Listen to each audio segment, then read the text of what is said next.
Thanks, Debbie. So yeah, like Debbie just alluded to, I'm going to be talking about carbon within Florida, some of the recent work I've just completed. So first of all, I want to start off with what is carbon and why exactly is carbon important. Well, carbon is one of the most common and abundant elements on Earth.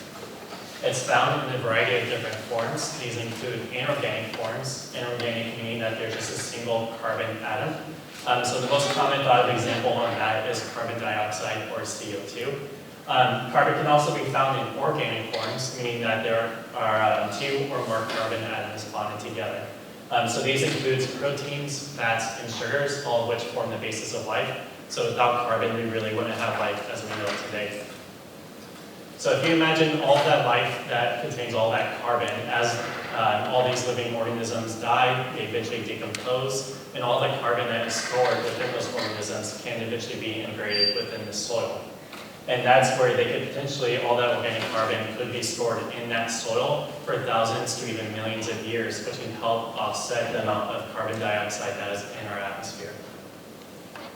Now, blue carbon is what we define as the carbon that accumulates in vegetated, tidally influenced coastal ecosystems, such as salt marshes here, mangroves here, and seagrass meadows. If we look at the global map of these blue carbon ecosystems, we can see mangroves in orange are more limited in the tropics. That's because they're limited by cold temperatures, so they have to live in warm climate. And then elsewhere along the coastlines, we have seagrass and salt marsh. Another thing to take note of in this map here, all of these blue carbon habitats make up a relatively small area of the globe.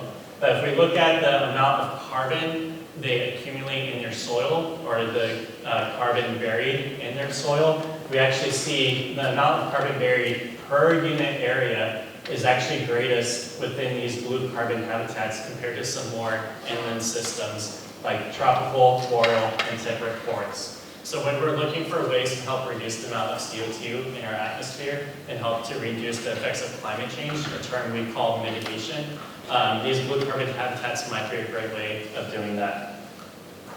However, these systems can also be sources of carbon dioxide to the atmosphere whenever they face any destructive processes, such as land use conversion or even sea level rise.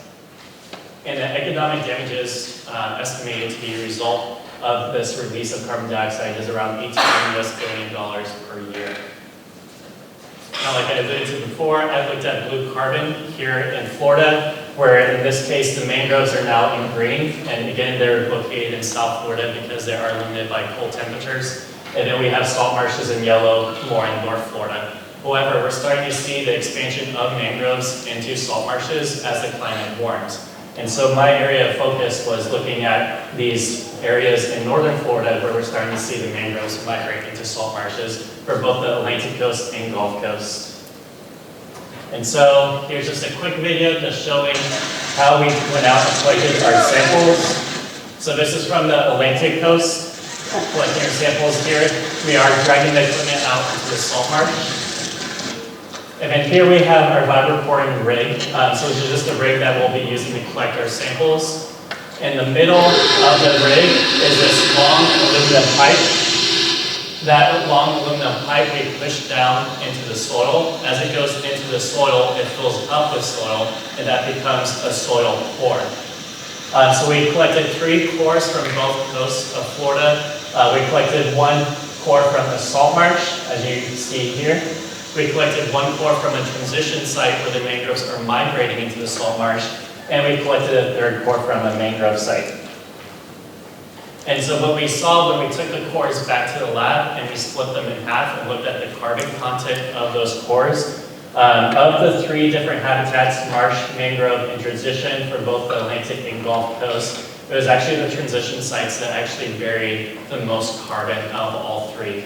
And overall, this can have very important implications for how cities and different management groups try to protect and manage current coastal ecosystems, and also help try to restore formerly degraded systems. And overall, this would have a positive benefit for long-term, or trying to remove carbon dioxide from the atmosphere, again, as these habitats provide a long-term carbon storage. With that, I'd like to thank everyone for their attention.